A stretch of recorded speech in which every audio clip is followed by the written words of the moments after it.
Good morning and a very, very warm welcome to Frugalfull. My name's Lara and this is a frugal living and budgeting channel. And this morning a thought has come into my mind while I have some coffee and try and wake up and get a bit more compos mentis. Sometimes in the morning it takes a couple of coffees for the cogs to start turning. And as they start turning, thoughts can pop into my mind. So this morning, sitting sipping my coffee, 2 seconds. Liquid gold. So as I've been sipping my coffee, some thoughts came into my mind, which became more thoughts and more thoughts. So along the lines of, shall I do the dishes this morning or wait till tonight? Well, there's only about 1/3 of a sink of dishes there. Is there any point doing that many? Because is that not wasteful? Because then I would need to use hot water for only 1/3 of a sink. And then I was thinking about washing up liquid and I was thinking, well, I really ought to start. I know that if I either dilute the washing up liquid, but how empty should the bottle be before I dilute it? And if I don't dilute it, how much shall I put in? And what will I use to measure it? And is that going to really be enough to clean greasy things when I've had olive oil like I'd used yesterday in on some of the dishes? And then I was thinking, well, it's the same sort of situation with the laundry liquid. Like I need to start consciously having a measure for that. I just kind of do it by looking at the moment, and I know I put in more than I ought to. And then I was thinking it's the same for things like shampoo, bubble bath, all kinds of things. And then I was thinking, oh, you know something, don't sweat the stuff, don't, I'm getting tongue-tied, don't sweat the small stuff, Lara. And it's true, it really is true. So here's my thoughts, right? Don't get me wrong. I love hearing about all of the wee amazing tips and tricks on ways to cut back and save a little bit of extra money on different bills, on different products we buy. Like another example, when I get to the end of my toothpaste and I do squeeze it and I squeeze every last drop, but I don't cut out and remove any that way. And I know I could get another 1 or 2 or maybe even 3 brushes out of that. But I don't go quite to those lengths. So that's about 2 to 3 toothbrushes wasted for every tube of toothpaste I buy, which I know is wasteful up to a point, a wee bit wasteful. And then it's the same sometimes with, well, I've started buying the jars rather than the squeezy bottles for sauces, because otherwise it's really difficult to get it all out. But I'm certainly with my arm not going to try and cut into those bottles anymore to get the remaining sauce out. And back to toothpaste, I know I use probably twice as much toothpaste on my brush as I'm meant to. And I always love to hear tips and tricks and ideas about ways to cut back on unnecessary extra use of products, or ways to make small tweaks to save some money. And they might seem like they're only little things that aren't going to help save much, but in the long run they do mount up. It's absolutely a sure thing. And it is worth trying to tweak habits to do things a bit more economically, and I'm all for that. I really am, and I think that it's really inspiring hearing different ideas. What I do is I'm trying to take on board things when I can and adopt new wee habits where possible to make some of these small changes that can mount up over time. And I'm a big fan of that. But at the same time, I feel like I'm thinking to myself, right, Lara, balance. Balance is needed here.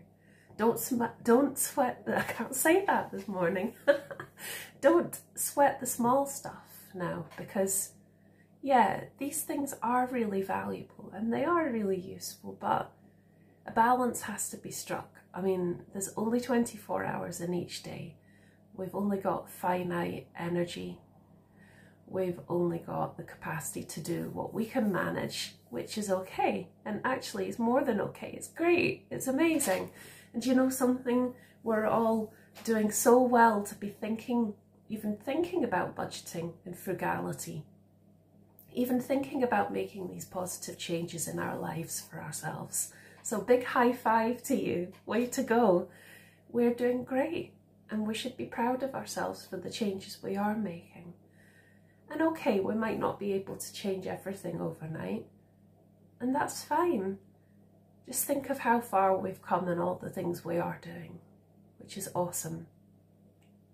Not to say it's not worth trying to push ourselves to do a wee bit more, of course, but to do it within reason and to do it kindly, and also not to sweat that small stuff, because I just feel like if I was to go round and if I followed that monkey mind and started going round in circles and sweating the small stuff too much, it would sap my time and energy. And really, the major things that I want to focus on are, like for me, where there are ways to reduce bills, that's great. But in daily expenses, finding ways to stay within my sinking funds, and finding ways to stay, the big one is finding ways to stay within my food budget. That is a major thing for me that I feel that I can cut back and make some positive changes. And that's always just an ongoing process, and I'm really happy with how that's been going. It's a hard thing to accomplish because things keep going up in price. Like when I say about my food bill, I'm talking about food and toiletries, household, all encompassed in the one. And like, for example, recently I was looking at the online shopping app for Asda thinking, what will I do for my next online shop? What will I put in my basket? And I thought, well, I'll stock up on toilet rolls. And they sell toilet rolls by a producer called Nikki, and it's in a pack of 9. I'm sure it was around $3.75 last time I was on there, and then now it's been put up to $4.25, which, I mean, come on, that's terrible. So prices are still creeping up, or leaping up, I should say, all the time. So for me, yeah, the thing is still running, that's good. For me, if I can find ways to stay within that food budget, that is a priority for me. So that is where my tweaks that I make, small incremental changes with a bigger difference over time, that's the biggest area I focus on. And I do get that diluting my washing up liquid and things like that those kind of things can help in that category for sure. And I will get there eventually, I'm sure, because I think that would be a really useful thing to start doing. But I'll get round to it when I get round to it. And the major ways that I'm accomplishing that are my priority. So not wasting food is a big one. And one of the ways I do that is having an inventory of everything I have, so that I can work out what meals I've got for the week, fortnight, month, and I have an inventory for those. And I don't meal plan as such now, but I have a list of all the different dinners I could have, so that each day I either just pull something out of the freezer to defrost for dinner time, or I know what I can make with the ingredients that I've got on hand, prioritising fresh things. And batch cooking is a massive thing that I prioritise.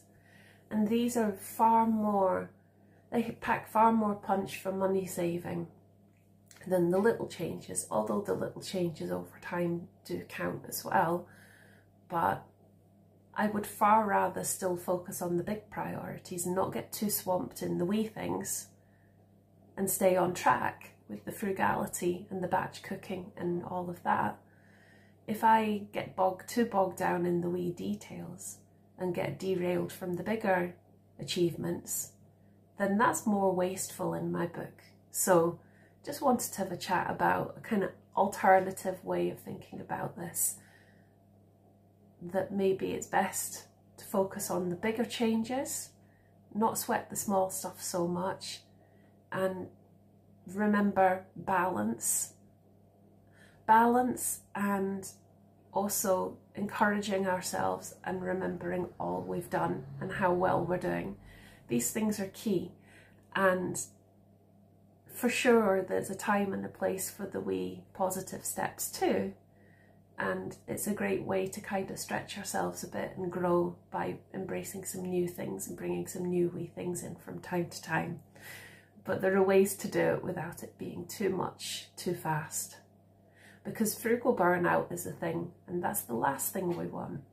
Because slow and steady wins the race, as they say. If we can just make slight changes gradually over time, but they are lasting changes, positive changes, then that is worth so much. And again, well done for all you're doing in your life with budgeting, frugality, and if this is fairly new to you, then it's so awesome that you've chosen to go down this path, and well done you. And for seasoned frugal people, well done for staying the course, and I hope that it's really making a massive positive difference in your life. So yay! Big thumbs up to you, and thanks again for watching today. It's really great to be chatting about these things and to have a frugal community on YouTube. So very best wishes. Please let us know in the comments what you think about these things and any ideas or suggestions around all of this that you have. Always love to read that. Introduce yourself. It's always lovely to hear from other frugalites. Take care, very best wishes, and see you again soon. Bye.